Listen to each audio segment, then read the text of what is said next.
தந்தை, மைந்தன், தூய ஆவியாரின் திருப்பெயருக்கு மாட்சிமை உண்டாவதாக. நாம் கடவுளை தொழுவோம். கர்த்தரை கம்பீரமாய் பாடி நம்முடைய இரட்சண்ய கன்மலையை சங்கீர்த்தனம் பண்ண கடவோம். வாருங்கள். பூமியின் குடிகளே, எல்லாரும் கர்த்தரை கம்பீரமாய் பாடுங்கள். மகிழ்ச்சியோடே கர்த்தருக்கு ஆராதனை செய்து ஆனந்த சத்தத்தோடே அவர் சந்நிதி முன் வாருங்கள். தூங்குகிற நீ விழித்து மரித்தோரை விட்டு எழுந்திரு. அப்பொழுது கிறிஸ்து உன்னை பிரகாசிப்பிப்பார். இது கர்த்தர் உண்டு பண்ணின நாள், இதிலே களி கூர்ந்து மகிழ கடவோம். ஜெபம் செய்வோம். மனுக்குலத்தின் விடுதலையின் வாழ்வுக்காக தம்முடைய திருக்குமாரன் இயேசு கிறிஸ்துவை இந்த உலகுக்கு மனிதனாக அனுப்பி சிலுவை வரை தம்மை தாழ்த்தி சிலுவை வழியாய் எங்களுக்கு மீட்பை சம்பாதித்து கொடுத்த எங்கள் நல்ல ஆண்டவரே, பரிசுத்த தவ காலங்களுக்காக உம்மை நன்றியோடு ஸ்தோத்தரிக்கின்றோம். இந்த தவ காலத்தின் முதல் பரிசுத்த நாளிலும் ஆண்டவருடைய அருள் வேண்டி உம்மை நோக்கி பார்க்கின்றோம். வாஞ்சையோடும் எதிர்பார்ப்புகளோடும் உடைய சமூகம் வந்திருக்கின்ற அத்தனை பேரையும் கர்த்தர் ஆசீர்வதியும். வந்தது நல்லது என்ற அனுபவங்களை ஒவ்வொருவருக்கும் தாரும். தொழுகையின் தொடக்கம் முதல் இறுதி வரையிலும் கடவுளின் மாறாத பிரசன்னம் எங்களோடிருந்து எங்களை வழிநடத்த வேண்டும் என்று எங்கள் ஆண்டவரும் இரட்சகருமாகிய இயேசு கிறிஸ்துவின் வழியே இவைகளை வேண்டி நிற்கின்றோம். நல்ல தந்தையே, ஆமேன். ஆண்டவருடைய நாம மகிமைக்காகவும் இந்த தொழுகையின் தொடக்கமாகவும் கீர்த்தனைகளிலே 240வது பாடல், நீ உனக்கு சொந்தமல்லவே மீட்கப்பட்ட பாவி, 240வது கீர்த்தனை பாடல்.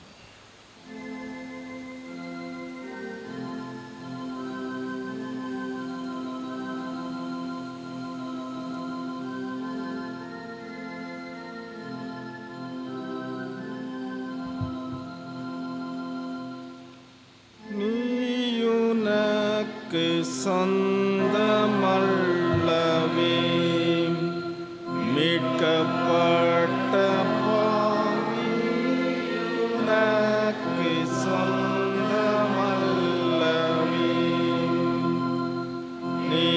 நீயுனக்கு சொந்தமல்லவே, நீமாலும் கிறிஸ்துநாதர்க்கு சொந்தம். உனக்கு சொந்தமல்லவே.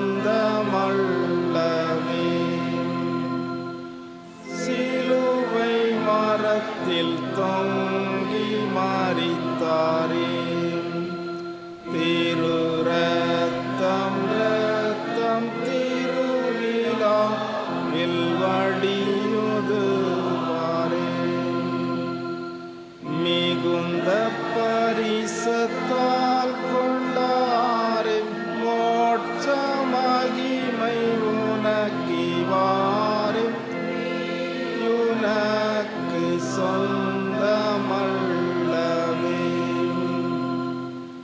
இந்த நன்றியை மறந்து போனாயோ, இயேசுவை விட்டு எங்கியாகிலும் மறைந்து திரிவாயோ. சந்ததமுனதிதய காயமும் சாமிக்கு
முறையாக படிப்பதற்காக 10ஆம் சங்கீதம் முதல் 12 வசனங்களை முறையே படிப்போம்.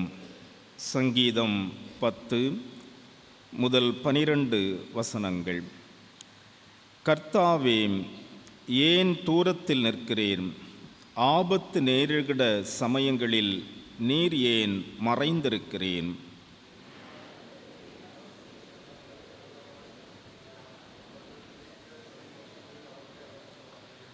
துன்மார்க்கன் தன் உள்ளம் இச்சித்ததை பெற்றதினால் பெருமை பாராட்டி பொருளை அபகரித்து தன்னைத்தான் போற்றி கர்த்தரை அசட்டை பண்ணுகிறான்.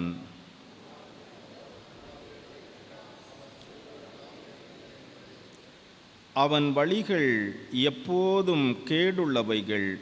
உம்முடைய நியாய தீர்ப்புக்கள் அவன் பார்வைக்கு எட்டாமல் மிகவும் உயரமாயிருக்கிறது.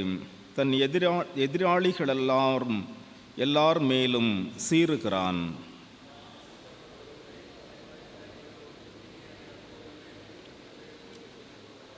அவன் வாய் சபிப்பினாலும் கபடத்தினாலும் கொடுமையினாலும் நிறைந்திருக்கிறது.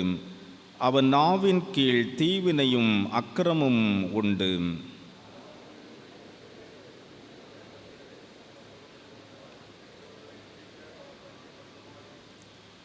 தன் கெபியிலிருந்து சிங்கத்தைப் போல மறைவில் பதிவிக்கிறான். ஏழையை பிடிக்க பதிவிருந்து ஏழையை தன் வலைக்குள் இழுத்து பிடித்து கொள்ளுகிறான்.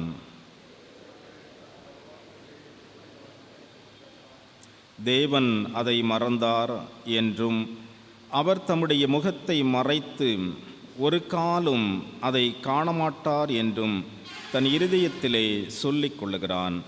கர்த்தாவே, எழுந்தருளும். தேவனே, உம்முடைய கையை உயர்த்தும். ஏழைகளை மறவாதேயும்.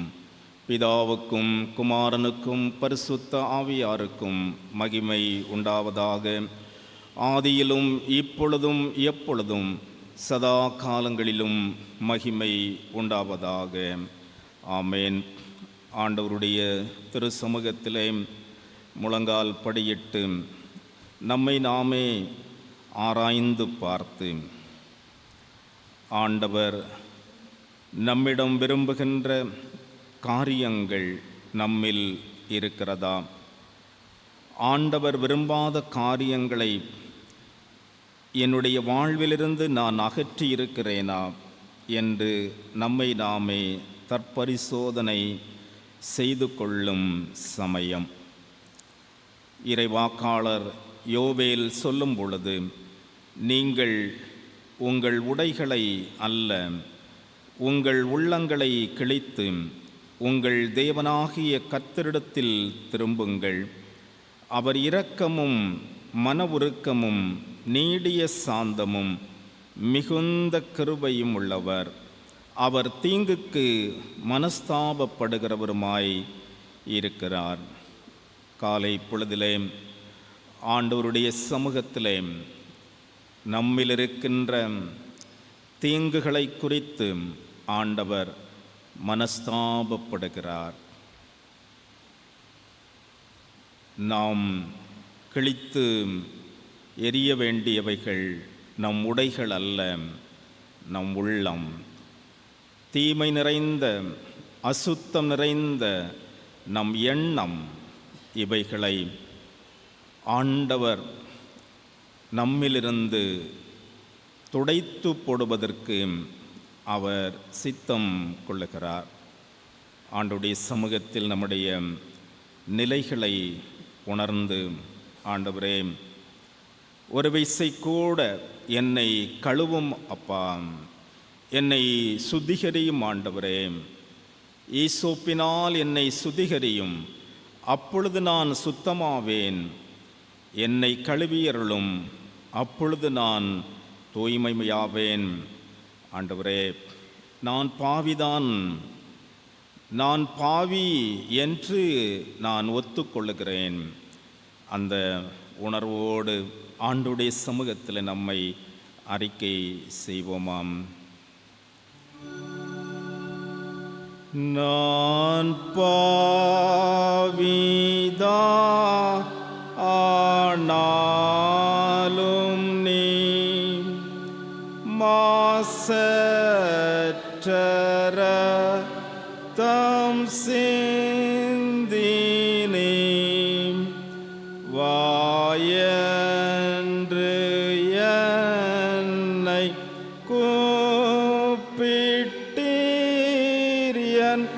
மீட்பாரே வந்தேன்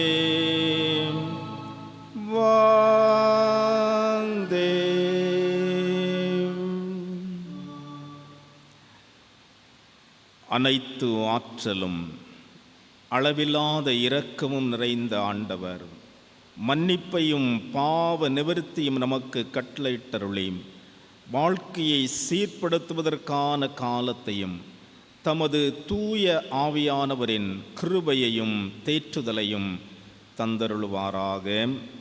ஆமேன். தொடர்ந்து ஆண்டவருக்கு நம்முடைய நன்றிகளை நாம் ஏறெடுப்போம். கர்த்தர் எனக்கு செய்த எல்லா உபகாரங்களுக்காகவும் அவருக்கு எண்ணத்தை செலுத்துவேன். இரட்சிப்பின் பாத்திரத்தை எடுத்துக்கொண்டு கர்த்தருடைய நாமத்தை தொழுது கொள்வேன். இதுதான் சங்கீதக்காரனுடைய அறிக்கை. ஆண்டவர் நமக்கு செய்த நன்மைகளுக்காக நாம் ஆண்டவரை உயர்த்தி பிடிப்பதிலே நம்மிடத்தில் விளங்க வேண்டிய காரியம் பரிசுத்தம், இரட்சிப்பு, மீட்பு, விடுதலை. ஆண்டவருடைய சமூகத்திலே வந்திருக்கின்ற நாம் நன்றி சொல்ல, நன்றியாக நம்மை அர்ப்பணிக்க கடமைப்பட்டிருக்கிறோம். 1000 நாவிருந்தாலும் ஆண்டவரை நன்றியோடு ஸ்தோத்தரிக்கலாம், துதிக்கலாம். கர்த்தர் நமக்கு அத்துணை போதுமானவர். நமக்கு தாய், தகப்பன், நண்பர். அவர் எப்போதும் நம்மோடு இருந்து நம்மை தேற்றுகிறவர், நம்மை ஆசீர்வதிக்கின்றவர். தனிப்பட்ட வாழ்விலும் சரி, குடும்பத்திலும் சரி, நம்முடைய பிள்ளைகளுடைய வாழ்விலும் சரி, அவர்களுடைய எதிர்கால வாழ்க்கையிலும் சரி, ஆண்டவர் எத்துணை நல்லவராக இருக்கின்றார் இல்லையா? ஆண்டவரை நன்றியோடு ஸ்தோத்தரிப்போமாம். இந்த காலை பொழுதிலும் ஆண்டவர் நம்முடைய வாழ்க்கையில் செய்த, ஒவ்வொருவருடைய வாழ்விலும் செய்த நன்மைகளையெல்லாம் நாம் எண்ணி எண்ணி ஆண்டவரை நன்றியோடு ஸ்தோத்தரிப்போம். நம்முடைய ஆன்மீக வாழ்க்கையிலே தடம் புரண்டு போகாதபடி நம்மை காத்து கொண்ட இறைவன், இந்த உலக வாழ்க்கையிலே ஆண்டவர் நமக்கு தந்திருக்கின்ற நன்மைகளை நாம் நினைத்து பார்ப்போம். நாம் எண்ணிக்கூட பார்க்காத நன்மைகளை ஆண்டவர் நமக்கு தந்திருக்கின்றார். ஆண்டவரை நன்றியோடு ஸ்தோத்தரிப்போமாம். நாம் பல சூழல்களிலே இவைகள் என்னுடைய வாழ்வில் நடக்குமா என்று சொல்லி பல்வேறு நிலைகளில் ஏக்கங்களோடு இருந்த அனுபவங்கள் உண்டு. ஆனால் கர்த்தர் எவ்வளவு ஆச்சரியமாக அந்த காரியங்களை நடத்தி தந்தார். இவைகளையெல்லாம் நாம் அனுபவித்திருக்கிறோம். ஆகவே இந்த காலை பொழுதிலே ஆண்டவரே உம்மை நன்றியோடு ஸ்தோத்தரிக்கிறோம் அப்பா. ஸ்தோத்திரம் இயேசுநாதா, உமக்கென்றும் ஸ்தோத்திரம் இயேசுநாதா. ஸ்தோத்திரம் செய்கிறோம் உம்மடியார் திருநாமத்தின் ஆதரவில் என்று ஆண்டவரை பாடி நன்றி செய்வோம். ஸ்தோத்திரம் இயேசுநாதா, உமக்கென்றும் ஸ்தோத்திரம் இயேசுநாதா. ஸ்தோத்திரம் இயேசுநாதா, உமக்கென்றும் ஸ்தோத்திரம் இயேசுநாதா. ஸ்தோத்திரம் செய்கின்றோம் உம்மடி யார் திருநாமத்தின் ஆதரவில். ஸ்தோத்திரம் செய்கின்றோம் உம்மடியார் திரு நாமத்தின் ஆதரவில். இன்றைத்தே நாமதிலும் ஒருமித்து நாமத்தினார் இன்றை தினமதிலும்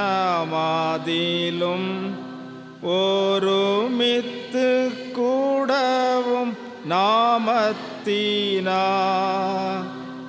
தந்த நின் கிருபைக்காக உமக்கென்றும் ஸ்தோத்திரம் ஸ்தோத்திரமே.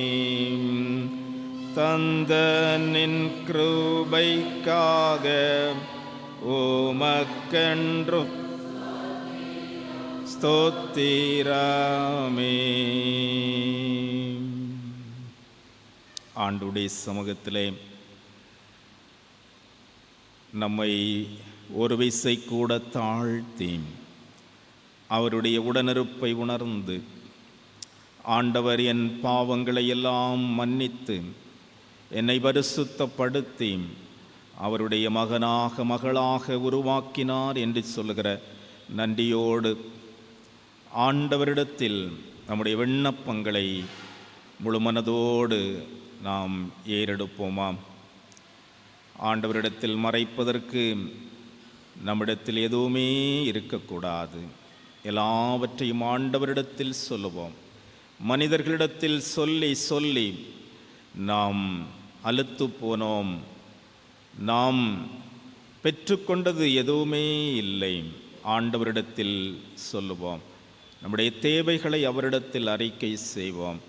ஆண்டவரே, ஒரு தகப்பனிடத்தில் பிள்ளை கேட்பது போல நான் கேட்கிறேன் அப்பா என்று சொல்லி ஆண்டவருடைய சமூகத்தில் நம்முடைய விண்ணப்பங்களை ஏறெடுப்போமா.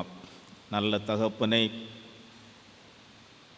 ஒரு தகப்பன் தன் பிள்ளைக்கு நல்ல ஈவுகளைத்தானே தருவார்.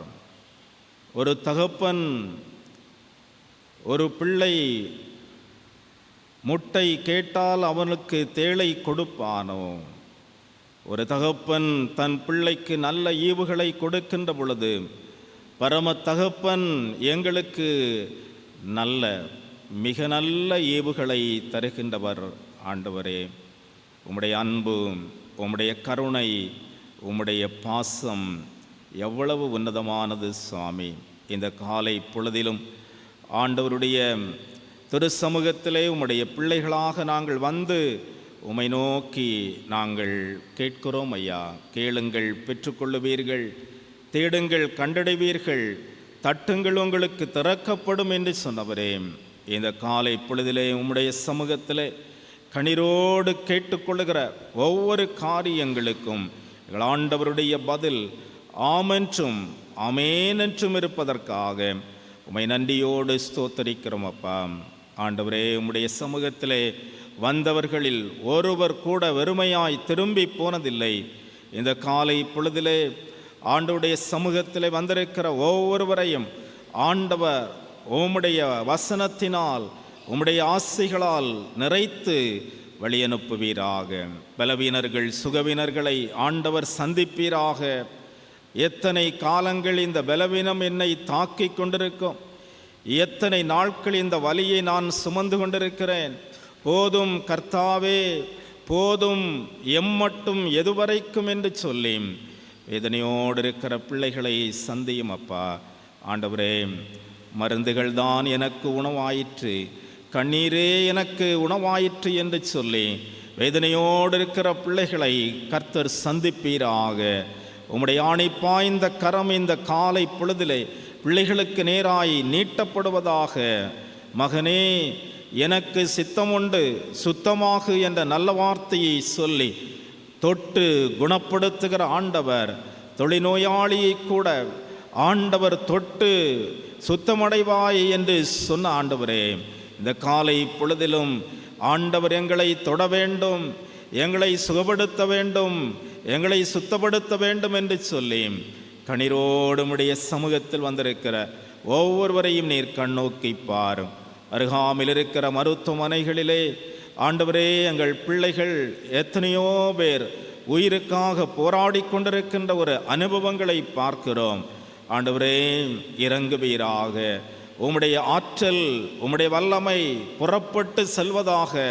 ஒவ்வொரு அறைகளிலும் பரிசுத்த ஆவியானவருடைய உட்புகுதல் இருப்பதாக. பிள்ளைகளை தொடுவதாக. அற்புதம் நடக்கட்டும் ஆண்டவரே, அதிசயங்களை காணட்டும் அப்பா. கர்த்தர் பெரிய காரியங்களை செய்வீராக. இந்த நாட்களிலும் எங்கள் திருச்சபையின் ஒட்டுமொத்த குடும்பங்களை உடைய சமூகத்திலே தருகிறோம். பச்சிளம் குழந்தைகள் முதல் ஆண்டவரே வயதான மூத்த பெற்றோர்கள் வரையிலும் உடைய கரங்களிலே தருகிறோம். அனைவருக்கும் என்ன என்ன நன்மை தேவை என்பதை ஆண்டவர் அறிந்திருக்கிறீர். ஒவ்வொருவரையும் ஆண்டவர் உம்முடைய நன்மையினால் நிரப்புவீராக.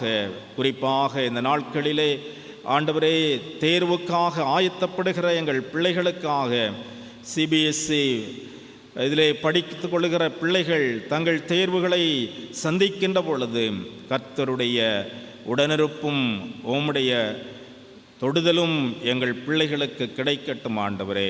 படித்தவற்றை மனதிலே கொண்டு வந்து தேர்வுகளை சிறப்பாக எழுதுவதற்குரிய ஞானத்தை எங்கள் பிள்ளைகளுக்கு தாரும் ஆண்டவரே. அவனமாக தொடர்ந்து தேர்வுகளை எழுத இருக்கிற 10ஆம் வகுப்பு, 11ஆம் வகுப்பு, 12ஆம் வகுப்பு பிள்ளைகள் ஒவ்வொருவருக்காக நாங்கள் ஜெபிக்கின்றோம் ஆண்டவரே. இந்த தேர்வு காலங்களில் எங்கள் பிள்ளைகளை நம்முடைய இரத்த கோட்டைக்குள்ளே மறைத்து காத்து கொள்ளுவீராக. தீமைகளுக்கு விலக்கி காத்து கொள்ளுவீராக. ஆண்டவருடைய உடனிருப்பை பிள்ளைகளுக்கு கொடுப்பீராக. புதிய ஆற்றலை பிள்ளைகளுக்கு தந்து ஒவ்வொரு நாளும் பிள்ளைகளை வழிநடத்துவீராக சுவாமி. எங்கள் திருச்சபையின் ஒவ்வொரு குடும்பங்களிலும் தெய்வீக சமாதானத்தை தாரும் ஆண்டவரே. பணி நிமித்தமாக தூர இடங்களிலே, வெளி ஊர்களிலே, வெளிநாடுகளில் இருக்கிற அனைவருக்காக நாங்கள் ஜெபிக்கின்றோம். கர்ப்ப காலங்களில் வைக்கப்பட்டிருக்கிற பிள்ளைகளுக்காக ஜெபிக்கிறோம். ஆண்டவர் மெதுவாக லகுவாக நடத்துவீராக. ஆண்டவரே, திருமணத்திற்காக தங்களை தயாரிக்கின்ற பிள்ளைகள் குடும்பங்களை கர்த்தர் ஆசீர்வதிப்பீராக. விசேஷமாக இந்த நாட்களிலே ஆண்டவரே, இந்த தவ காலங்களை எங்களுக்கு கொடையாக தந்திருக்கிறீர் சுவாமி. இந்த தவ காலங்கள் எப்போதும் எங்கள் ஆண்டவரோடு நாங்கள் உறவு கொள்ளுகிறவர்களாக, ஆண்டவரின் அருகில் வாசம் பண்ணுகிறவர்களாக வாழுகின்ற அனுபவங்களை தாரும் சுவாமி. ஆண்டவரே, இந்த நாட்களிலும் எங்களுடைய திருச்சபையின் சார்பிலே திறப்பின் வாசலிலே நின்று கொண்டிருக்கிற உம்முடைய பணிகளை நிறைவேற்றுகிற 91 மிஷனரிகளுக்காக, குடும்பங்களுக்காக, பணிக்களங்களுக்காக நன்றி செலுத்துகிறோம் அப்பா. ஆண்டவருடைய ஆசீர்வதிக்கின்ற கரம் பிள்ளைகளை ஆசீர்வதிப்பதாக. ஆண்டவரே, எங்கள் நாட்டிற்காக ஜெபிக்கிறோம். எங்களை ஆளுகிறவர்களுக்காக ஜெபிக்கிறோம். ஆண்டவர் தாமே நீதியின் அரசாட்சியை கர்த்தர் தம்முடைய முள்ளைகள் மூலமாக எங்கள் நாட்டிலே நீர் தர வேண்டும் என்று சொல்லி நாங்கள் ஜெபிக்கின்றோம். எல்லா மக்களும் எல்லா நலன்களும் பெற்று வாழுகின்ற நல் எதிர்காலங்களை கர்த்தர் எங்களுக்கு உருவாக்கி கொடுப்பீராக சுவாமி. ஆண்டவருடைய திருக்கரங்களிலே எங்களை தாழ்த்துகிறோம் அப்பா. ஆண்டவரே, இந்த நாட்களிலும் கூட பல்வேறு நிலைகளிலே பொருளாதார குறைபாட்டினாலே, ஆண்டவரே, கடன் பிரச்சனைகளினாலே தவித்து கொண்டிருக்கிற மக்களுக்காக நாங்கள் ஜெபிக்கின்றோம். கர்த்தர் தாமே எங்கள் பிள்ளைகளுடைய குறைவை நிறைவுபடுத்துகிற தெய்வம். பிள்ளைகளோடு கூட இருந்து ஆண்டவர் பிள்ளைகளை ஆசீர்வதிப்பீராக. நம்முடைய நன்மைகளினால் பிள்ளைகளை நிரப்புவீராக. குறைவுகளை அகற்றுவீராக. நிறைவுகளை கட்டளிடுவீராக. ஆண்டவரே, இந்த நாட்களிலும் எங்களுடைய திருச்சபையிலே நடைபெற இருக்கிற டீக்கன்மார் தேர்தல்களுக்காக உமக்கு நன்றி செலுத்துகிறோம். ஆண்டவர் தாமே இந்த நாட்களிலே எங்கள் பிள்ளைகள் டீக்கன்மாரும் தேர்விலே போட்டியிடுகிற பிள்ளைகளுக்காக நாங்கள் நன்றி செலுத்துகின்றோம். ஆண்டவர் தாமே நீர் தெரிவு செய்கின்றவர்களை கர்த்தர் வருகின்ற 3 ஆண்டிற்கான டீக்கன்மாராக கர்த்தர் உருவாக்கி தர வேண்டும் என்று சொல்லி வேண்டுதல் செய்கிறோம். உம்முடைய சித்தப்படி எல்லா காரியங்களையும் ஆண்டவர் நடப்பித்து தாரும். மனிதர்களுடைய முயற்சிகள் அல்ல, எங்கள் ஆண்டவருடைய சித்தம் மாத்திரம் நிறைவேறட்டும் சுவாமி. அவ்வளமே எங்கள் பேராயத்து நடைபெறுகின்ற அனைத்து திருச்சபைகளில் நடைபெறுகிற இந்த தேர்தல்கள் எல்லாம் சமாதானமாக அமைதியாக ஆண்டவரே இந்த சமூகத்துக்கு சான்று பகருகின்ற விதமாக நடக்கட்டும் ஐயா. உடைய கரங்களிலே எங்களை ஒரு விசை கூட தாழ்த்துகிறோம். உடைய வார்த்தைகளை படித்து நாங்கள் தியானிக்க இருக்கிறோம். நீர் எங்களோடு பேசும் ஆண்டவரே. உடைய சமூகத்தில் கண்ணீரோடு ஜெபித்து கொண்டிருக்கிற ஒவ்வொரு உள்ளங்களையும் ஆண்டவருடைய கரங்களிலே தருகிறோம். ஆலயத்திலும் ஆண்டவரே இல்லங்களிலும் இந்த நேரத்தை மிக கருத்தோடு ஆண்டவருடைய சமூகத்துக்கு நேராக தங்களுடைய உள்ளங்களை உயர்த்தி கொண்டிருக்கிற ஒவ்வொருவருக்காக ஜெபிக்கிறோம். அனைவரையும் கர்த்தர் ஆசீர்வதியும். கண்ணின்மணிகளைப் போல காத்து கொள்ளும், கரம் பிடித்து நடத்தும். கேட்டது சுருக்கம், கேட்க தெரியாத நன்மைகள் அநேகம். எல்லாவற்றையும் ஆண்டவர் எங்களுக்கு தந்து எங்களை வழிநடத்த வேண்டுமென்று இயேசு இரட்சகர் வழியாக மன்றாடி நிற்கின்றோம் எங்கள் அன்பின் நல்ல தந்தையே. ஆமேன். பரமண்டலங்களில் இருக்கிற எங்கள் பிதாவே, உடைய நாமம் பரிசுத்தப்படுவதாக, உடைய ராஜ்யம் வருவதாக, உடைய சித்தம் பரலோகத்திலே செய்யப்படுகிறது போல பூமியிலேயும் செய்யப்படுவதாக. எங்களுக்கு வேண்டிய ஆகாரத்தை இன்று எங்களுக்கு தாரும். எங்கள் கடனாளிகளுக்கு நாங்கள் மன்னிக்கிறது போல எங்கள் கடன்களை எங்களுக்கு மன்னி. எங்களை சோதனைக்கு பிரவேசிக்க பண்ணாமல் தீமையின்றி எங்களை ரட்சித்துக் கொள்ளும். ராஜ்யமும் வல்லமையும் மகிமையும் என்றென்றைக்கும் உடையவைகளேன். ஆமேன். அமருங்கள். திருமறை பகுதி படிக்க கேட்போம்.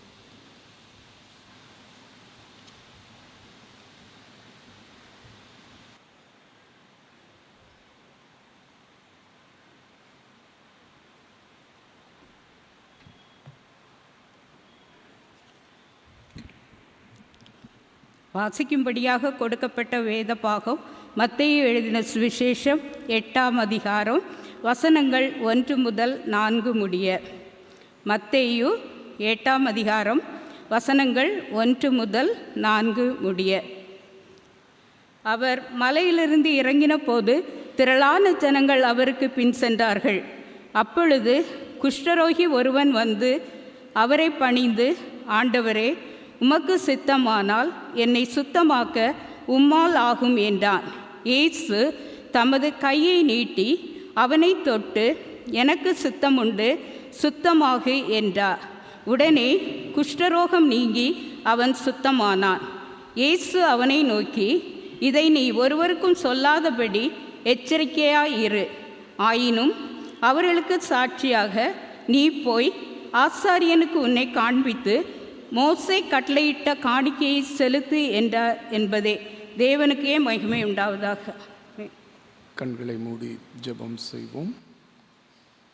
வார்த்தையினாலே வாழ்வு தந்து சுகமாய் எங்களை நடத்துகின்ற அன்பு நிறைந்த நல்ல கடவுளே, மகிழ்ச்சி நிறைந்த பரிசுத்தமான நாளின் காலை வேளையிலும் உம்முடைய பரிசுத்தமான சன்னிதானத்தில் அமர்ந்து மகிழ்வோடு ஆண்டவரை ஆராதிக்க அருள் தந்தையை நன்றி சொல்லுகிறோம். உடைய வார்த்தைகளை தியானம் செய்கின்ற போது உடைய வசனம் எங்களுக்கு வாழ்வாகவும் வழிகாட்டுதலாகவும் இருக்க அருள் தாரும். இயேசுவின் வழியாய் கேட்கின்றோம் பிதாவே, ஆமென். பாவிகளோடு பந்தி அமர்ந்து தொடக்கூடாதவர்களை தொட்டு சுகம் கொடுக்கின்ற இறைமகனாம் இயேசு கிறிஸ்துவின் இனிய நாமத்திலே உங்கள் அனைவரையும் அன்போடு கூட வாழ்த்துவதில் மிகுந்த மகிழ்ச்சி அடைகின்றேன். ஆசீர்வாதமான இந்த நாளின் காலை வேளையிலும் தொடக்கூடாதவரை தொடுதல் என்னும் சிந்தனையை அடிப்படையாக கொண்டு ஆண்டவருடைய வார்த்தையினை இணைந்து தியானம் செய்வதற்காக தெரிந்து கொண்ட வசனம் பரிசுத்த மத்தேயு நற்செய்தி நூல் 8ஆம் அதிகாரம் 3வது வசனம். மத்தேயு 8ஆம் அதிகாரம் 3வது வசனம். இயேசு தமது கையை நீட்டி குஷ்டரோகியை தொட்டு, எனக்கு சித்தமுண்டு, சுத்தமாகு என்றார். உடனே குஷ்டரோகம் நீங்கி அவன் சுத்தமானான் என்று இன்றைக்கு காலை சிந்தனைக்காக நமக்கு தரப்பட்டிருக்கிற கருப்பொருள் தொடக்கூடாதவரை தொடுதல். ஒரு கேள்வி கேட்டோம் அப்படின்னா, யாரை நம்ம தொடக்கூடாது? யாரை தொடக்கூடாது? பொதுவாக ஒரு தோட்டத்திற்கு இல்லை என்று சொன்னால், ஒரு பார்க்குக்கு சென்றால் அங்கே எழுதி வைத்திருப்பார்கள், பூக்களை தொடக்கூடாது என்று. ஒரு மியூசியத்திலே சென்றால் அங்கு வைக்கக்கூடிய பொருட்களை தொடக்கூடாது என்று எழுதி வைத்திருப்பார்கள். அதை தொட்டுவிடக்கூடாது என்கின்ற ஒரு செய்தி அங்கே நமக்கு சொல்லப்படுகிறது. சில நேரங்களில் வீட்டில் பார்த்தா கூட பிள்ளைகளிடத்தில் பெற்றோர் சொல்லுவாங்க, அதை தொடக்கூடாது, இதை தொடக்கூடாது என்று சொல்லி சில பொருட்களை தொடக்கூடாது என்று சொல்லி வைப்போம். ஒரு முறை இப்படித்தான் ஒரு வீட்டிலே ஒரு பிறந்த நாள் விழா நடந்து கொண்டிருந்தது. அந்த வீட்டினுடைய பிள்ளையினுடைய 3வது பிறந்த நாள் விழா மகிழ்வோடு கூட கொண்டாட எல்லா ஆயத்தங்களையும் செய்திருந்தார்கள். அந்த வீட்டிலே 5 வயதுள்ள ஒரு குழந்தை, ஒரு பையன் இருந்தான். அப்போது அந்த பையனுக்கு பிறந்த நாள் கொண்டாட்டத்தில் எப்போது கேக் எடுத்து வைப்பார்கள் என்று சொல்லுகின்ற ஒரு ஆசை. அவன் ஆவலோடு கூட எக்ஸைட்மெண்ட்டாக அவன் காத்திருந்தான். இப்போது கேக்கை கொண்டு வருகின்றார்கள், அதை திறக்கின்றார்கள். அப்படியே அவன் பார்க்கின்ற அழகான ஒரு பார்பி பொம்மை போன்ற ஒரு கேக் அங்கே வைக்கப்படுகிறது. இவனுக்கு அதை தொட வேண்டும். தன்னுடைய கையை நீட்டி அதை தொடுவதற்கு ஆசைப்படுகிறான். வீட்டிலே அம்மாவும் அப்பாவும் கூட இருந்த பாட்டி தாத்தா எல்லாம் சொல்லுகிறார்கள், தொடக்கூடாது. ஆனால் இவனுக்கு தொட வேண்டும். அப்படியே நேரம் பார்த்து கொண்டிருந்தான். பாடல் பாடப்பட்டது, திருமுறை வாசிக்கப்பட்டது, ஜெபிக்கப்பட்டது. ஜெபித்து முடித்து பார்க்கின்ற போது இவன் ஒன்றும் தெரியாத அப்பாவி போல் அங்கே நின்று கொண்டிருக்கிறான். ஆனால் அவனுடைய மூக்கிலே கேக் இருக்கிறது. இப்போது அதை கேக்கை பார்க்கின்ற போது இந்த ஜெப நேரத்தில் இவன் என்ன செய்தான் என்று சொன்னால், அதை தொட்டான். தொட்டது மட்டுமல்ல, அதை தன்னுடைய வாயில் வைத்து அவன் சுவைத்து விட்டான். எல்லாரும் அவனை பார்க்கிறார்கள், சிரிக்கிறார்கள். தொடக்கூடாது என்று சொல்லுகின்ற ஒரு நிலை வருகிற போது தொட்டு பார்க்க வேண்டும் என்கின்ற ஒரு ஆசை ஒரு குழந்தைக்கே வருகிறது. இங்கே ஆண்டவராகிய இயேசுவானவர் வாழ்ந்த கால சூழ்நிலையிலே தொடக்கூடாது என்று சொல்லி சில மனிதர்களை சொல்லி வைத்திருந்தார்கள்.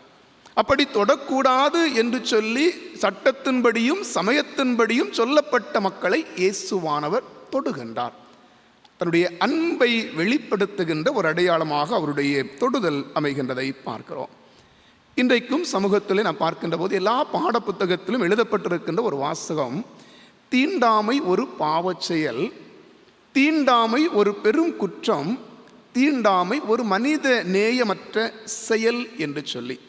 ஏன் இது பாட புத்தகங்களிலே எழுதி வைக்கப்பட்டிருக்கிறது என்று சொன்னால், சமூகத்திலே ஜாதியினுடைய அடிப்படையிலே இவர் தொடக்கூடியவர், இவர் தொடக்கூடாதவர் என்று சொல்லுகின்ற ஒரு பிரிவினையை சமயத்தின் அடிப்படையிலே உருவாக்கி வைத்திருக்கின்றார்கள். ஆகவே தான் அப்படிப்பட்ட அந்த சமூக தீமையை ஒழிப்பதற்காக எல்லாரும் தொடக்கூடியவர்கள் தான், தீட்டு என்பது தீண்டாமை என்பது இல்லை என்பதை வெளிப்படுத்துவதற்காக, குழந்தைகளும் கற்றுக்கொள்ள வேண்டும் என்பதற்காக சொல்லி வைக்கப்படுகின்ற ஒரு அழகான செய்தி. தீண்டாமையால் தாழ்த்தப்பட்ட மக்களுக்கு ஒரு காலகட்டத்திலே 77 உரிமைகள் பறிக்கப்பட்டிருக்கிறது. நம்முடைய சமூகத்திலே 77 உரிமைகள் பறிக்கப்பட்டிருக்கிறது. அதிலே குறிப்பாக சில உரிமைகள் என்ன என்றால், இந்த ஜாதியினுடைய கொடுமையினாலே கோயிலுக்குள் செல்லக்கூடாது, கடவுளை தொழுது கொள்ளக்கூடாது, பொது இருக்கைகளிலே அவர்கள் அமரக்கூடாது, ஏன் பேருந்து நிறுத்தத்தில் கூட அமைக்கப்பட்டிருக்கின்ற இருக்கைகள் கூட அவர்கள் இருக்கக்கூடாது, பள்ளிக்கூடத்திற்கு செல்லக்கூடாது, அப்படி சென்றாலும் தரையிலே தான் அவர்கள் உட்கார வேண்டும், சொத்துக்களிலே அவர்கள் உரிமை கேட்கக்கூடாது, பொது பாதையிலே நடக்கக்கூடாது, காலிலே செருப்பு அணியக்கூடாது, ஆண்கள் முகத்திலே மீசை வைக்கக்கூடாது, பெண்களும் ஆண்களும் இடுப்பிற்கு மேல் ஆடை அணியக்கூடாது, பொது குளங்கள் பொது கிணறு போன்றவற்றை பயன்படுத்தக்கூடாது, அதிகாரங்களிலோ அரசு பணிகளிலோ அவர்கள் வர முடியாது, ரேஷன் கடைகள் கூட அவர்களுக்கு தனியாகத்தான் வைக்கப்பட்டது. காரணம், இவர்கள் தொடக்கூடாதவர்கள். இவர்களை தொட்டால் மாத்திரமல்ல, இவர்களை பார்த்தாலே தீட்டு என்று சொல்லுகின்ற ஒரு நிலை நம்முடைய சமூகத்திலே இருந்தது. திருமுறையிலே பார்க்கின்ற போதும் கூட யூதர்களும் சில காரியங்களை தீட்டாகத்தான் கருதி வந்தார்கள். லேவியராகமம் புஸ்தகத்திலே படிக்கின்ற போது, லேவியராகமம் 13, 14 அதிகாரங்களிலே படிக்கின்ற போது பல காரியங்கள் அவர்களும் தீட்டாக வைத்திருந்தார்கள். இறந்து போன ஒரு உடலை தொடுவது தீட்டு, அசுத்தமான ஒரு மிருகத்தை தொடுவதோ உண்பதோ தீட்டானது, பெண்களினுடைய உதிரப்போக்கு தீட்டானது, அதை போல குஷ்டரோகமும் தீட்டானது என்று சொல்லுகின்ற ஒரு நிலை இருந்தது. ஆனால் ஆண்டவராகிய இயேசுவானவர் குஷ்டரோகம் பிடித்த மனிதரை தொடுகின்ற ஒரு அனுபவத்தை தான் இன்றைய சிந்தனையிலே நாம் பார்க்கின்றோம். அன்பான ஆண்டவருடைய பிள்ளைகளே, ஆண்டவராகிய இயேசுவானவருடைய தொடுதல் குஷ்டரோகம் பிடித்த மனிதனுடைய வாழ்க்கையிலே என்ன மாற்றத்தை கொண்டு வந்தது என்பதைத்தான் 2 சிந்தனைகளின் வழியாக சிந்திக்க ஆசைப்படுகிறேன். முதலாவது சிந்தனை, இயேசுவானவர் அந்த குஷ்டரோகம் பிடித்த மனிதனை தொடுகின்ற போது ஒரு புதிய உறவு அங்கே ஆரம்பமாகிறது. ஒரு புதிய உறவை இயேசுவானவர் அங்கே ஏற்படுத்துகின்றதை நாம் பார்க்கலாம். தொடுதல் என்பது ஒரு உணர்வு. ஒரு மனிதனை நாம் தொடுகின்ற போது அந்த மனிதனுக்கு ஏதோ ஒரு உணர்வு வருகின்றது. முன்னாட்களிலெல்லாம் கன்வென்ஷன் கூட்டம் நடக்குகின்ற போது வெளியிலே எல்லாரும் தரையிலே அமர்ந்திருப்பார்கள். சிறு பிள்ளைகள் இல்லை என்று சொன்னால் வாலிபர்கள் எல்லாரும் மண்ணை கிண்டி விளையாடி கொண்டிருப்பார்கள். அப்போது பின் பக்கத்தில் இருக்கின்ற பெரியவர்கள், சபையினுடைய பொறுப்பாளர்கள் என்ன செய்வார்கள் என்று சொன்னால் காத்தில் என்ன செய்வாங்க, ஒரு கொட்டு கொடுப்பாங்க. அந்த தொடுதல் தான் செய்த தவறை விட்டு என்ன செய்வாங்க, அமைதியாக இருப்பதற்கு அது உணர்வை கொடுக்கின்ற ஒன்றாக இருக்கிறது. கைகளால் தொடுவது மட்டுமல்ல, தொடுதல் பார்வையாலே மனிதர்களால் தொட முடியும். ஒரு மனிதன் பேசுவதை கேட்பதினாலே இன்னொருவரை தொட முடியும். எப்படி என்று சொல்லி ஒரு கேள்வியை நாம் கேட்டு பார்த்தால், நம்முடைய பார்வை பல நிலைகளிலே மற்றவர்களை தொடுதலாக இருக்கிறது. நல்ல பார்வையும் உண்டு, கெட்ட பார்வையும் உண்டு. ஒரு மனுஷன் பார்க்குற பார்வையை வச்சு அவங்க எப்படி பார்க்கலாம்னு என்ன செய்யலாம், அடையாளப்படுத்த முடியும். ஆகவே தான் ஆண்டவராகிய இயேசுவானவரும் தன்னுடைய போதனையிலே சொல்லுகின்ற போது ஒரு முறை இப்படி சொன்னார், ஒரு ஸ்திரீயை இச்சையோடு பார்க்கிறவன் எவனும் அவளோடு விபச்சாரம் செய்தாயிற்று. அப்படி என்றால் ஒரு மனிதனுடைய பார்வை இன்னொருவரை தொடக்கூடியதாக இருக்கிறது.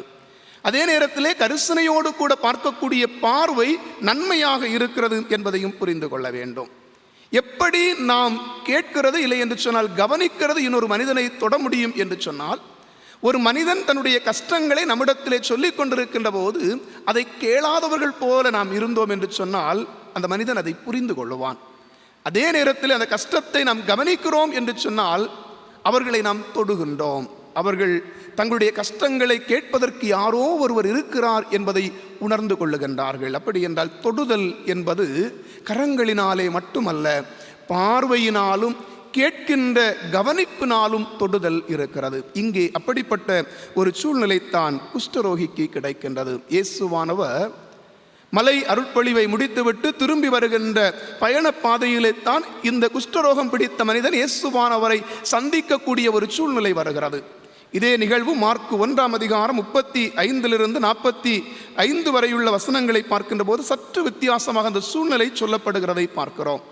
எப்படி என்று சொல்லி பார்க்கின்ற போது, இயேசுவானவர் இங்கே போதனைகளை எல்லாம் முடித்துவிட்டு திரும்பி வந்து தனித்து ஒரு இடத்திலே ஜெபம் பண்ணும்படியாக செல்லுகின்றார். வனாந்திரமான ஒரு இடத்திலே செல்லுகின்றார்.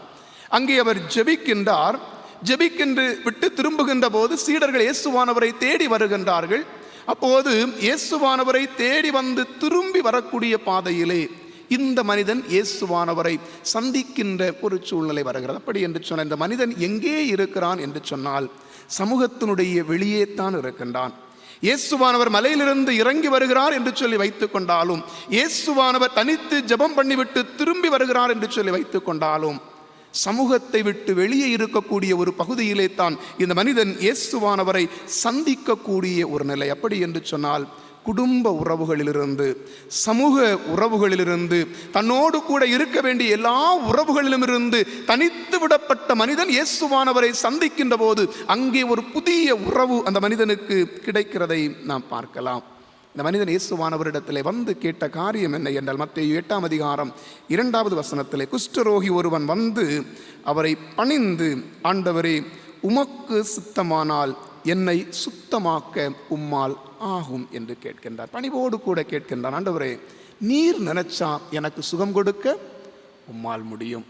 பாளையத்திற்கு புறம்பே இல்லை என்று சொன்னால் தனித்து விடப்பட்ட மனிதன் எத்தனையோ மனிதர்களை சந்தித்திருக்கலாம், எத்தனையோ மனிதர்கள் போகின்றதை அவன் கவனித்திருக்கலாம். ஆனால் யாரிடத்திலும் அவன் செல்லவில்லை. இயேசுவானவரிடத்திலே சென்று கேட்கிறான், ஆண்டவரே, நீர் விரும்பினால் எனக்கு சுகம் கொடுக்க உம்மால் ஆகும் என்று சொல்லுகின்ற விசுவாசத்தோடு தாழ்மையோடு வந்து வேண்டிக் கொள்ளுகின்ற ஒரு ஜெபம். இப்போது இயேசுவானவர் என்ன செய்திருக்கலாம் என்று சொன்னால், இவன் தீட்டுள்ளவன், நெருங்கக்கூடாது, 6 அடி இடைவெளி இவன் விட்டுத்தான் நிற்க வேண்டும், அவனை தன்னுடைய அருகிலே அணைத்துக் கொள்ளக்கூடாது என்பதை இயேசுவானவர் ஒரு யூதராக இருந்து மிக தெளிவாக அறிந்திருந்தார். இயேசுவானவர் வார்த்தையினாலே சொல்லி அவனை சுகப்படுத்தி இருக்க முடியும். பல இடங்களிலே பார்க்கின்ற போது இயேசுவானவர் வார்த்தையினாலே தான் சுகம் கொடுத்திருக்கின்றார். மார்க்கு 1 அதிகாரம் 24வது வசனத்திலே பார்க்கின்ற போது ஜெப ஆலயத்திலே அசுத்த ஆவி பிடித்திருந்த மனிதனை பார்த்து இயேசுவானவர் சொன்னார், நீ பேசாமல் இவனை விட்டு புறப்பட்டு போ என்று சொல்லுகிறார். மார்க் 2 அதிகாரம் 11வது வசனத்திலே திமிர்வாதக்காரனை பார்த்து உன் படுக்கையை எடுத்துக்கொண்டு உன் வீட்டிற்கு போ என்று சொல்லுகின்றார். மார்க்கு 3 அதிகாரம் 5வது வசனத்திலே ஜெப ஆலயத்திலே மறுபடியும் சூம்பின கையுடைய மனுஷனை பார்த்து உன் கையை நீட்டு என்று சொல்லுகிறார். அவன் சுகமடைந்தவனாய் செல்லுகின்றார். ஒருவரையும் இயேசு அங்கே தொடவில்லை. ஆனால் சில இடங்களிலே இயேசுவானவர் தொடுகின்றார், சில இடங்களிலே இயேசுவானவர் தொட்டு சுகப்படுத்துகின்றார். அதிலும் குறிப்பாக எந்தெந்த இடங்களிலே இயேசுவானவர் ஒரு மனிதனை தொடுகிறார் என்று பார்க்கின்ற போது, எந்தெந்த சூழ்நிலையிலே தொட்டால் தீட்டு என்று சொன்னார்களோ அந்த இடங்களில் தான் அதிகமாக இயேசுவானவர் ஒரு மனிதனை தொடுகின்றார். அப்படி என்று சொன்னால் தொடுவது தீட்டல்ல, அது ஒரு உறவின் அடையாளம் என்பதைத்தான் வெளிப்படுத்துகின்றதை நாம் பார்க்கலாம். குறிப்பாக மத்தேயு 5 அதிகாரம் 24 34 வரை உள்ள வசனங்களை பார்க்கின்ற போது, மார்க்கு 5 அதிகாரம் 25 உள்ள வசனங்களை பார்க்கின்ற போது 18 வருடம் பெரும்பாடுள்ள ஒரு ஸ்திரியை இயேசுவானவர் கேட்கின்றார், என்னை தொட்டது யார் என்று கேட்கின்றார். இயேசுவானவர் அங்கு கேட்க வேண்டிய அவசியம் இல்லை. பெரும்பாடுள்ள ஸ்திரீ இயேசுவானவரை தொட்டால் அது தீட்டு. அப்படி என்று சொன்னால் இயேசுவானவர் ஒரு கேள்வி எழுப்புகின்றார். ஏன் எழுப்புகிறார் என்றால், அவள் தொடுவது எனக்கு தீட்டு இல்லை என்பதை அங்கே இருக்கின்ற யூத ஜனங்களுக்கு சொல்லிக் கொடுப்பதற்காகத்தான் சொல்லுகிறார். என்னை தொட்டது யார் என்று சொல்லி கேட்கின்றார். மார்க் 5 அதிகாரம் 40வது வசனத்திலே பார்க்கின்ற போது, ஜெப ஆலய தலைவனாக இருந்த எவீரனுடைய மகள் மரித்து போனாள், இனி இயேசுவை வருத்தப்படுத்த வேண்டாம் என்று சொன்னபோது இயேசுவானவர் அங்கே போகின்றாள், அவளுடைய கரத்தை பிடித்து தூக்குகின்றாள். இறந்த சடலத்தை தொடுவது தீட்டு என்று சொன்ன நிலையிலே இயேசுவானவர் தொட்டு தூக்கி அவளை உயிரோடு எழுப்புகின்றதை பார்க்கிறோம். இங்கேயும் இந்த குஷ்டரோகியை தொடுவது தீட்டு என்கின்ற ஒரு மனநிலையிலே இருந்த மக்கள் மத்தியிலே இயேசுவானவர் அவனை தொடுகின்ற ஒரு அனுபவத்தை நாம் பார்க்கின்றோம். அந்த தொடுதல் ஒரு உறவை தருகிறது. நீ இனி தனிமை அல்ல, நீ இனி தனிமை அல்ல, சமூகத்தோடு இணைந்து வாழ்வதற்குரிய உரிமை உனக்கு இருக்கிறது என்று சொல்லுகின்ற நிலையிலே இயேசுவானவர் அவனை தொடுகின்ற ஒரு உணர்வு ஒரு உறவை தருகிறதாக அமைகிறது. 2வது சிந்தனை ஒரு புதிய அங்கீகாரத்தை தருகிறது. இயேசுவானவருடைய தொடுதல் குஷ்டரோகம் பிடித்திருந்த ஒரு மனிதனுக்கு சமூகத்திலே சபையிலே ஒரு அங்கீகாரத்தை கொடுக்கக்கூடிய ஒரு நிலை இருக்கிறதை பார்க்கிறோம். பொதுவாக யூதர்களுடைய நிலைப்படி குஷ்டரோகம் பிடித்த மனிதன் எப்படி இருக்க வேண்டும் என்று சொல்லி பார்க்கின்ற போது, லேவியராகமம் புஸ்தகம் 13 அதிகாரம் 45-46வது வசனத்திலே பார்க்கின்ற போது, குஷ்டரோகி வஸ்திரம் கிழித்தவனாகவும் தலையை மூடாதவனாகவும் அவன் தன் தாடியை மூடிக்கொண்டு தீட்டு தீட்டு என்று சத்தமிட வேண்டும். அந்த வியாதி அவனில் இருக்கும் நாள் வரைக்கும் அவன் தீட்டுள்ளவனாக எண்ணப்பட கடவன். அவன் தனியே குடியிருக்க வேண்டும். அவன் குடியிருப்பு பாளையத்திற்கு புறம்பே இருக்க கடவது என்று அவர்களுடைய சட்டம். அப்படி என்று சொன்னால் குஷ்டரோகியினுடைய நிலைமை என்ன என்று சொல்லி நாம் யோசித்து பார்க்கின்ற போது மிக பரிதாபமான ஒரு நிலை. சமூகத்திலே, வீட்டிலே, சபையிலே எங்கேயும் அவனுக்கு ஒரு அங்கீகாரம் இல்லை. அப்படிப்பட்ட நிலையிலே இருக்கக்கூடிய ஒரு மனிதனுக்கு ஆண்டவராகிய இயேசுவானவருடைய தொடுதல் ஒரு புதிய அங்கீகாரம் கொடுக்கின்றதை பார்க்கின்றோம். பழைய பாட்டிலே பார்க்கின்ற போது உயர்ந்த நிலையிலே இருந்தவர்கள் கூட, அரசர்களாக இருந்தவர்கள் கூட, படை தளபதிகளாக இருந்தவர்கள் கூட குஷ்டரோகம் அவர்களுக்கு வருகின்ற போது அவர்கள் தனிமைப்படுத்தப்படுகின்ற ஒரு சூழ்நிலை அங்கே வருகிறது. 2 ராஜாக்கள் 5 அதிகாரத்திலே பார்க்கின்ற போது சீரிய நாட்டினுடைய படைத்தலைவனாக இருந்த நாகமான் தனிமைப்படுத்தப்படுகின்ற ஒரு சூழ்நிலை, அவனுடைய குஷ்டரோகம். 2 நாளாகமம் புஸ்தகம் 26 அதிகாரத்திலே யூத நாட்டை ஆண்டு கொண்டிருந்த மிகப்பெரிய ஒரு அரசனான உசியா என்பவன் குஷ்டரோகம் பிடித்தபடியினாலே அவனுடைய உடலை கூட ராஜாக்கள் அடக்கம் பண்ணக்கூடிய இடத்திலே வைக்கவில்லை.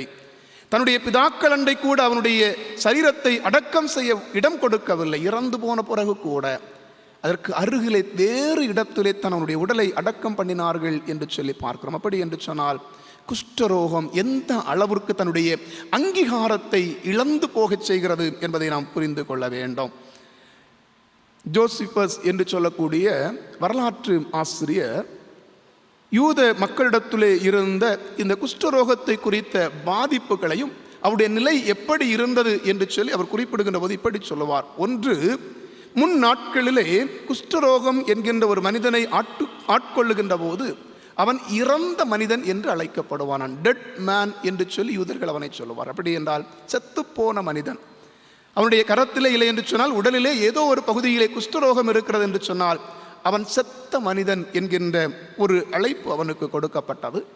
அதே நேரத்திலே மிடில் ஏஜஸிலே நடுக்காலங்களிலே என்ன செய்தார்களாம் என்று சொன்னால், வரலாற்று பூர்வமாக அவர் சொல்லுகின்ற ஒரு காரியம் என்ன என்றால், ஒரு வீட்டிலே ஒருவன் குஷ்டரோகம் பிடித்திருந்தால் அந்த வீட்டுக்காரர்களுக்கு அந்த குஷ்டரோகம் பிடித்த மனிதனுக்காக சபையிலே அடக்க ஆராதனை நடத்துவார்களாம். அப்படி என்று சொன்னால் அவனுடைய நிலைமை என்ன? அவன் வாழ்ந்தும் இறந்து போன மனிதனாகவே கருதப்பட்ட ஒரு நிலை அவனுக்கு இருக்கிறது. அப்படி என்று சொன்னால் அவனுடைய வீட்டிலே அவனுக்கு அங்கீகாரம் இல்லை, சமூகத்திலே அவனுக்கு அங்கீகாரம் இல்லை, ஆலயத்திலே அவனுக்கு அங்கீகாரம் இல்லை. எல்லாவற்றுக்கும் மேலாக உடல் சார்ந்தும் மனம் சார்ந்தும் உடைந்து போன ஒரு நிலையிலே தான் அவருடைய வாழ்வு இருக்கிறது. இப்படிப்பட்ட ஒரு சூழ்நிலையிலே இருந்த மனிதனை இயேசுவானவருடைய தொடுதல் அவனுக்கு புதிய ஒரு அங்கீகாரத்தை கொடுக்கிறது.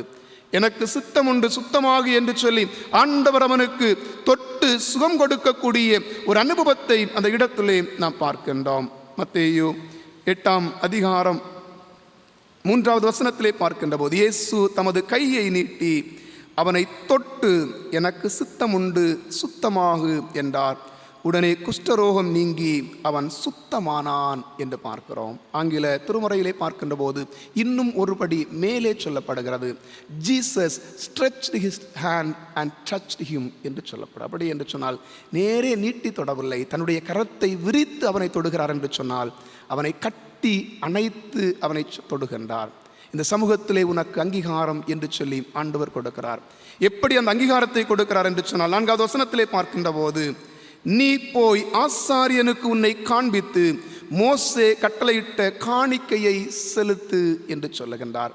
எந்த சமூகத்திலிருந்து ஒதுக்கப்பட்டு புறம்பாக்கப்பட்டானோ அதே சமூகத்திற்கு நேராக இயேசுவானவர் அவனை திருப்பி விடுகின்ற ஒரு அனுபவத்தை பார்க்கிறோம். அன்பான ஆண்டவருடைய பிள்ளைகளே, ஆண்டவருடைய பார்வையிலே தொடக்கூடாதவர் என்று சொல்லி யாரும் இல்லை. தொடக்கூடாது என்று சொன்ன மனிதர்களை இயேசுவானவர் தொட்டு தன்னுடைய அன்பை ஆண்டவர் அங்கே வெளிப்படுத்துகின்றார். தன்னுடைய அன்பை வெளிப்படுத்தி அவர்களுக்கு ஒரு அங்கீகாரத்தை அந்த இடத்திலே கொடுக்கின்றதை நாம் பார்க்கின்றோம். ஒரு காலகட்டத்திலே நம்முடைய சமூகத்திலும் கூட குஷ்டரோகிகள் தொடக்கூடாதவர்களாகத்தான் இருந்தார்கள். நம்முடைய கல்வராயன் மலையிலே நாகலூர் என்று சொல்லுகின்ற ஒரு பணித்தளம் இருக்கிறது. அங்கே சின்ன தம்பி என்று சொல்லுகின்ற ஒரு வயதான மனிதரை சந்தித்தேன். அந்த மனிதர் ஒரு குஷ்டரோகி. சாதாரணமான ஒரு கிராமத்திலே வாழ்ந்த மனிதர். பால் பிராண்ட் ஐயாவை அவர் அடிக்கடி சொல்லிக் கொண்டே இருப்பார். சாதாரணமான ஒரு ஒரு மலை கிராமத்திலே, ஒரு குக் கிராமத்திலே பேருந்தோ இல்லை என்று சொன்னால் சாலை போக்குவரத்து வசதி கூட இல்லாத இடத்தில் இருக்கக்கூடிய ஒரு மனிதருக்கு பால் பிராண்ட் ஐயாவை தெரிந்திருக்கிறது என்று சொன்னால், ஒரு மிஷினரியின் மூலமாக வெள்ளூரிலே சென்று பால் பிராண்ட் மிஷினரியின் மூலமாக சுகம் பெற்ற மனிதர் அந்த மனிதர். அன்பான ஆண்டவருடைய பிள்ளைகளே, அந்த பால் பிராண்டனுடைய வரலாறு என்ன என்று சொல்லி யோசித்து பார்க்கின்ற போது, ஒரு மிஷினரி குடும்பத்திலே மகனாக பிறந்தவர். ஜெசிமன் பிராண்டுக்கும் கிரானி பிராண்ட், ஈவிலின் பிராண்ட் என்று சொல்லக்கூடிய கிரானி பிராண்ட் அம்மையாருக்கும் மகனாக பிறந்தவர் இந்த பால் பிராண்ட். தன்னுடைய குழந்தை பருவத்திலே கொல்லிமலையிலே விளையாடி கொண்டிருந்த இந்த பால் பிராண்ட் தொழுநோயாளிகளை கண்டபோது அவருடைய அப்பா சொன்னார், அவருடைய கிட்டே போக வேண்டாம், குஷ்டரோகம் உன்னை தொட்டுவிடும் என்று சொல்லி அவரிடத்திலே சொல்லுகின்றார். இப்போது அவருக்குள்ளாக ஒரு கேள்வி எழும்புகின்றது. என்ன கேள்வி என்று சொன்னால், இயேசு குஷ்டரோகிகளை தொட்டார் என்று சொல்லி என்னுடைய அம்மாவும் அப்பாவும் நீங்கள் சொல்லி தந்தீர்கள், இப்போது ஏன் நான் அவர்களை தொடக்கூடாது என்று சொல்லி கேள்வி எழுப்பினாராம். அந்த கேள்விதான் வரும் நாட்களிலே ஒரு மருத்துவராகவும் தொழுநோயாளிகள் மத்தியிலே மருத்துவம் செய்வதற்காக தன்னை பயிற்றுவித்து கொண்டு தொழுநோயாளிகளுக்கான அறுவை சிகிச்சைகளை செய்யக்கூடிய ஒரு நிபுணராக அவர் மாறுகின்றார். அந்த மனிதர் எங்கோ ஒரு தேசத்திலிருந்து வந்த மனிதரை சாதாரணமான ஒரு சாலை போக்குவரத்து வசதி கூட இல்லாத ஒரு இடத்திலிருந்த ஒரு மனிதன் சென்று சுகமடையக்கூடிய வாழக்கூடிய ஒரு வாழ்வை கொடுத்திருக்கிறது என்று சொன்னால் இயேசுவானவருடைய வார்த்தையின் தொடுதல். ஆண்டவராகிய இயேசுவானவர் நமக்காக சிலுவையிலே இரத்தத்தை சிந்தினார். அந்த இரத்தம் மனிதனுடைய சகல நோய்களையும் குணமாக்கும் என்று சொல்லுகிற விசுவாசம் மிஷினரிகள் மூலமாய் நம்முடைய மண்ணிலே வந்தது. அந்த மிஷினரி பணிகள் தான் மருத்துவ பணியாகவும் மாறினது. அன்பான ஆண்டவருடைய பிள்ளைகளே, அந்த இயேசுவனுடைய தொடுதல் இன்றைக்கும் நம்மோடு கூட இருக்கிறது. அப்படி ஆண்டவருடைய தொடுதலை பெற்று வாழ்வெற்றிருக்கின்ற நாம் யாரும் தீண்டத்தக்கவர் தீண்டத்தகாதவர் என்கின்ற நிலை அல்ல. எல்லாரும் ஆண்டவருடைய பிள்ளைகள். சிலுவையிலே தன்னுடைய கரங்களை விரித்து தொங்கி நின்ற ஆண்டவர் நம்மையும் அரவணைத்து ஆசீர்வதிக்கின்ற ஆண்டவர். இந்த ஆண்டவருடைய அன்பிலே நிலைத்திருந்து ஆண்டவருக்கு மகிமையாய் வாழ்வோம். ஆண்டவர் தாமே இந்த வார்த்தைகளின் மூலமாய் நம் அனைவரையும் ஆசீர்வதிப்பாராக. ஆமென்.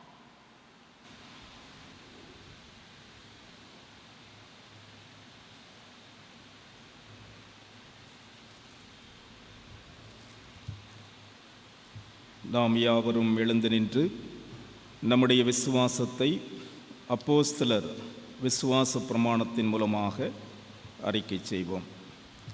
வானத்தையும் பூமியையும் படைத்த சர்வ வல்லமையுள்ள பிதாவாகிய கடவுளை விசுவாசிக்கிறேன். அவருடைய ஒரே குமாரனாகிய நம்முடைய நாதர் இயேசு கிறிஸ்துவையும் விசுவாசிக்கிறேன். அவர் பரிசுத்த ஆவியினாலே கன்னிமரியாளிடத்தில் உற்பவித்து பிறந்தார். பொந்திய பிலாத்துவின் காலத்தில் பாடுபட்டு சிலுவையில் அறையுண்டு மரித்து அடக்கம் பண்ணப்பட்டு பாதாளத்தில் இறங்கினார். 3ஆம் நாள் மரித்தோரிடத்திலிருந்து எழுந்தருளினார். பரமண்டலத்துக்கு ஏறி சர்வ வல்லமையுள்ள பிதாவாகிய கடவுளின் வலது பார்சத்திலே வீற்றிருக்கிறார். அவ்விடத்திலிருந்து உயிருள்ளோரையும் மரித்தோரையும் நியாயம் தீர்க்க வருவார். பரிசுத்த ஆவியை விசுவாசிக்கிறேன். பொதுவாக இருக்கிற பரிசு சபையும் பரிசுத்தவான்களுடைய ஐக்கியமும் பாவ மன்னிப்பும் சரீர உயிர்த்தெழுதலும் நித்திய ஜீவனும் உண்டென்று விசுவாசிக்கிறேன். ஆமேன். அமருங்கள். சபைக்கு அறிவிக்க வேண்டிய அறிவிப்புகள்.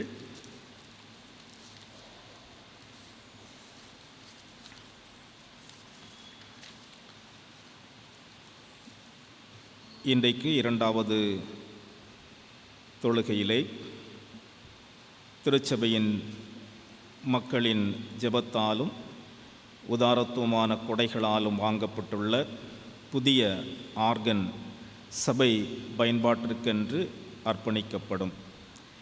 இந்த புதிய ஆர்கனை இயக்கி வைப்பவர்கள் முன்னாள் பாடகர் குழு தலைவரும் மற்றும் முன்னாள் சபை செயலருமான திரு ஆர். ஜான் துரைசிங் அவர்கள். தொடர்ந்து 2வது தொழுகையிலே 92வது மிஷனரி அர்ப்பண தொழுகையும் நடைபெறும். டிஎம்பிபிக்காக இந்த மிஷனரியை தாங்க முன்வந்திருக்கின்ற குடும்பம் திரு ஆர். ஆனந்த், டாக்டர் சஜிலா ஆனந்த், ஆசீர்வாத நகர் சபையார் இந்த சிறப்பு தொழுகைகளிலே உற்சாகமாக நீங்கள் கலந்து கொள்ளும்படி அன்போடு கேட்டுக்கொள்கின்றேன். இன்று 10 மணிக்கு திருமறை பள்ளி, அதைத் தொடர்ந்து பக்தி முயற்சி சங்க வகுப்புகள் முறையே நடைபெறும். இன்று 11:30 மணிக்கு திரு என். ஸ்டான்லி ஜோசப் நினைவு சபை நாள் பிரசங்க வசன போட்டிக்கான தேர்வு நடைபெறும். பாடப்பகுதிகள் அருளுரை பகுதி, மனன வசனம், தியான வசனம். இன்று மாலை 4 மணிக்கு பெண்கள் ஐக்கிய சங்க கூடுகை நடைபெறும். நம்முடைய பேராய கன்வென்ஷன் இன்றைக்கு இறுதி நாள். சிறப்பு செய்தியாளராக டாக்டர் பிரபு சிங் அவர்கள் ஆண்டவருடைய செய்தியை சிறப்பாக கொடுத்து கொண்டு வருகிறார்கள். திருச்சபையின் மக்கள் இந்த நற்செய்தி பெருவிழாவிலே நீங்கள் உற்சாகமாக கலந்து கொள்ளும்படி உங்களை அன்போடு கேட்டுக்கொள்கிறேன். ஆகவே இன்றைக்கு மாலை தொழுகை மற்றும் பெண்கள் ஐக்கிய சங்க கூடுகை இரவு ஜபம், வாலிபர் ஜபக்குழு ஜபமும் நடைபெறாது என்று தெரிவித்துக் கொள்கிறேன். இந்த வாரம் செவ்வாய்க்கிழமை மாலை 6 மணிக்கு பெண்கள் ஜப கூடுகையும் மாலை 7 மணிக்கு ஆண்கள் சங்க கூடுகையும் நடைபெறும். புதிதாக ஆண்கள் ஐக்கிய சங்கத்தில் சேர விரும்புகிறவர்கள் உங்களுடைய பெயர்களை பொறுப்பாளரிடத்திலே பதிவு செய்து கொள்ளும்படி அன்போடு கேட்டுக்கொள்கின்றேன். வருகின்ற புதன்கிழமை புதன் மற்றும் வெள்ளிக்கிழமைகளிலே, குறிப்பாக இந்த தவ காலங்களிலே 6 மணிக்கு நடைபெறுகின்ற லெந்து கால சிறப்பு தொழுகைகளிலே திருச்சபையின் மக்கள் மிக உற்சாகமாக கலந்து கொள்ளும்படி அன்போடு கேட்டுக்கொள்கிறேன். மற்ற நாட்களைப் போல அல்ல, இந்த தவ காலங்கள் சிறப்பு மிகுந்தவைகள். ஆகவே இதை மனதில் வைத்து அனைவரும் எப்படி சாம்பல் புதன் அன்றைக்கு உங்களுடைய வருகை இருந்ததோ அவ்வண்ணமாக இருக்கட்டும் என்று உங்களை அன்போடு கேட்டுக்கொள்கின்றேன். 24ஆம் தேதி சனிக்கிழமை பிற்பகல் 2:30 மணிக்கு களியங்காடு சேகர சபை மற்றும் பென்சாம் மல்டி ஸ்பெஷாலிட்டி ஹாஸ்பிட்டல் தலைமை மருத்துவர் டாக்டர் JW எபனேஷ் பென்சாம் தலைமையில் இணைந்து மருத்துவ முகாம் நடைபெறும். மருத்துவ தேவையில் இருப்போர் பங்கு பெற்று பயனடைய அன்போடு கேட்டுக்கொள்ளப்படுகிறீர்கள். காணிக்கையாக கிடைக்கப்பெற்ற சிறு குழந்தைக்கான தங்க காப்பு 2 கிராம் எடை உள்ளது. இன்று 2வது தொழுகை முடிந்தவுடன் ஏலத்தில் விடப்படும். ஏலம் பிடித்தவர்கள் ஏலத்தொகையை கட்டி பொருட்களை வாங்கி செல்லும்படி அன்போடு கேட்டுக்கொள்ளப்படுகிறீர்கள்.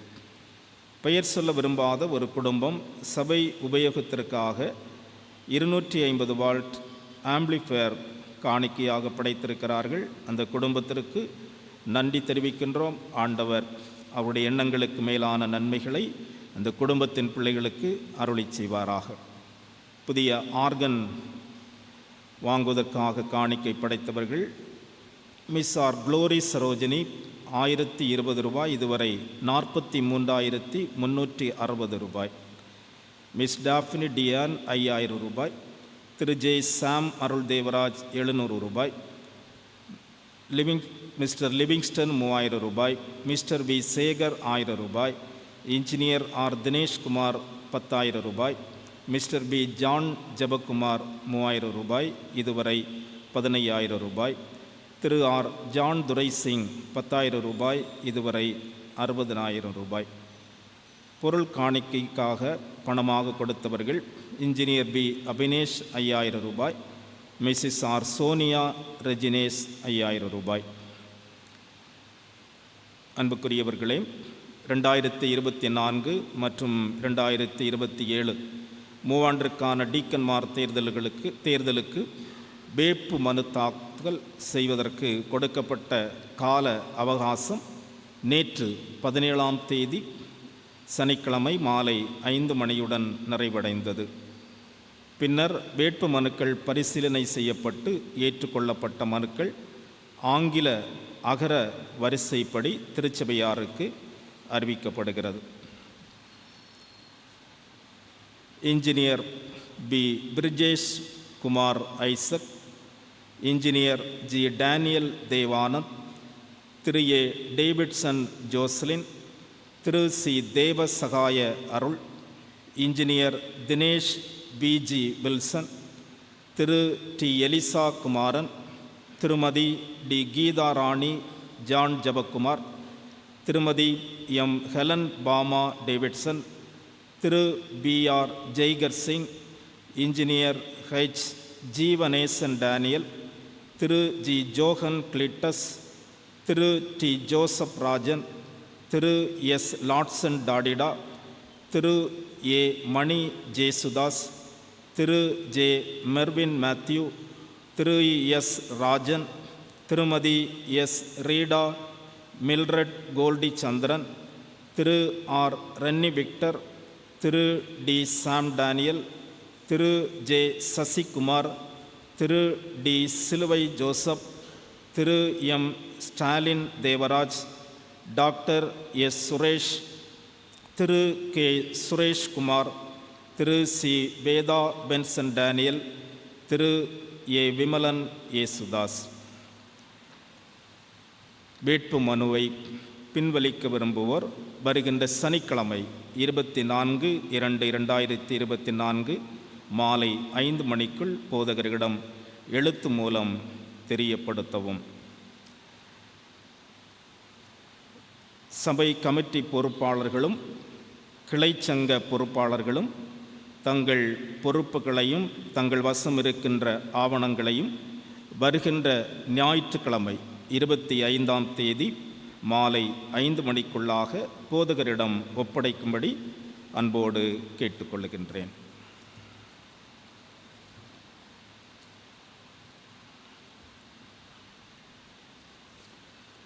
தொழுகைக்கு நிறைவாக ஞான பாடல்களிலே 120வது பாடல்.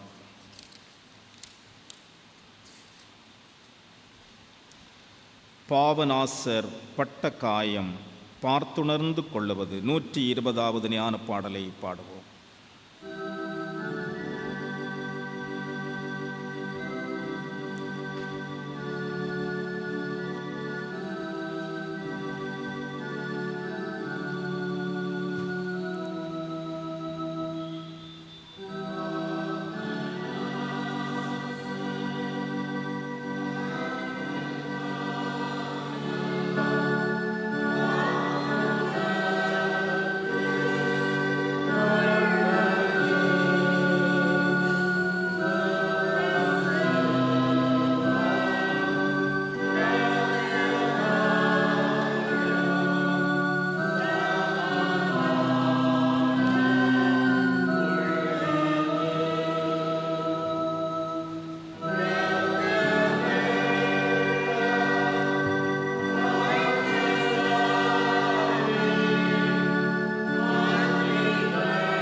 ஜெபம் செய்வோம். ஆண்டவரே, உம்முடைய தொடுதல் தனி மனிதனுடைய வாழ்விலும் சமூகத்திலும் எத்தனை மாற்றங்களை உருவாக்கி இருக்கிறது. இந்த உண்மையை புரிந்து கொண்ட நாங்கள், ஆண்டவர் இயேசு கிறிஸ்து எங்களை தொட வேண்டும், நாங்களும் புதிய உறவோடு வாழ வேண்டும், புதிய அங்கீகாரம் பெற்று வாழ வேண்டும் என்று சொல்லுகின்ற அந்த சிந்தனைகளோடு உம்முடைய கரங்களில் எங்களை கையளிக்கின்றோம். சுவாமி, உம்மால் தொடப்பட்டவர்கள் புதிய வாழ்வு பெற்றார்கள்.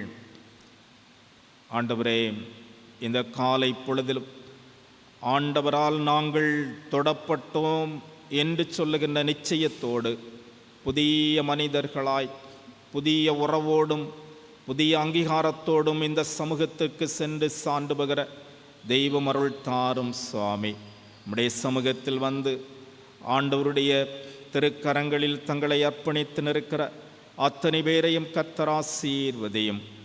நாங்களும் புதிய உறவுகளை உருவாக்குகிறவர்களாக, புதிய அங்கீகாரங்களை மற்றவர்களுக்கு தருகின்றவர்களாக வாழுவதற்கு ஆண்டவர் எங்களுக்கும் அருள் தாரும். எங்களை அர்ப்பணித்தோம் என்ற அடையாளமாக தந்திருக்கிற நன்றி படையல்களை கர்த்தர் அங்கீகரிப்பீராக, ஆசீர்வதிப்பீராக. உம்முடைய நாமம் மட்டும் மகிமையடையட்டும் சுவாமி. உம்முடைய கரங்களில் எங்களை முழுமையாக தாழ்த்துகிறோம். பொறுப்பேற்றுக் கொள்ளும், வழிநடத்தும், ஆசீர்வதியும். குறைகள் குற்றங்களை தயவாக மன்னியும். துதி, கனம், மகிமை அனைத்தும் ஆண்டவருக்கே தருகின்றோம். எங்கள் ஆண்டவரும் இரட்சகருமாகிய இயேசு கிறிஸ்துவின் வழியே இவைகளை வேண்டி நிற்கின்றோம் நல்ல தந்தையே.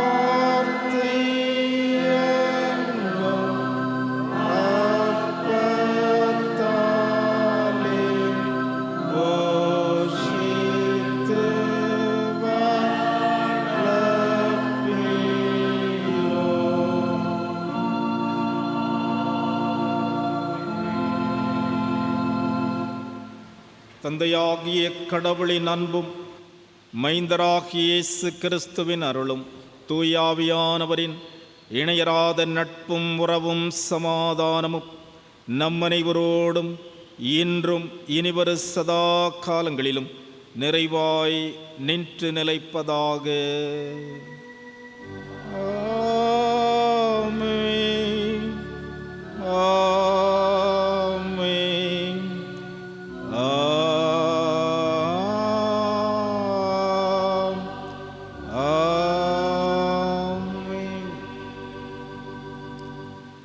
ஆண்டவர் உங்களோடு இருப்பாராக. சமாதானத்தோடு சென்று வாருங்கள். கர்த்தருடைய நாமத்தினாலே